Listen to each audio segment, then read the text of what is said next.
اللہ الرحمن الرحیم۔ روزے میں انہیلر کا استعمال۔ آج کل ایک آلہ ایجاد ہوا ہے جس کے بارے میں بہت لوگ کہتے ہیں کہ اس میں ہوا بھری ہوتی ہے، مگر صحیح یہ ہے کہ اس میں ہوا کے ساتھ دوا بھی بھری ہوتی ہے۔ یہ آلہ دمے کے مریضوں کے لیے بنایا گیا ہے کہ جب اس کو منہ کھول کر دبایا جاتا ہے تو ہوا کے مانند اس سے کچھ نکلتے محسوس ہوتا ہے اور حلق میں پہنچ جاتا ہے۔ اس سے دمے کے مریض کو کئی گھنٹے آرام اور سکون رہتا ہے۔ اس کے بارے میں سوال ہوتا ہے کہ اس کے استعمال سے روزہ فاسد ہوتا ہے یا نہیں۔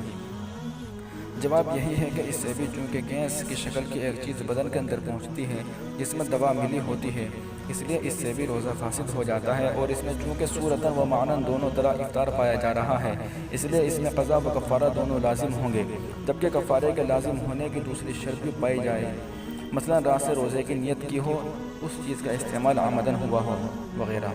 واللہ اعلم۔ مزید مسئلے مسائل کے لیے ہمارے یوٹیوب چینل محاسن اسلام کو سبسکرائب کیجیے اور فیس بک پر ہمارے پیج محاسن اسلام کو لائک اور فالو کیجیے۔ شکریہ، جزاک اللہ۔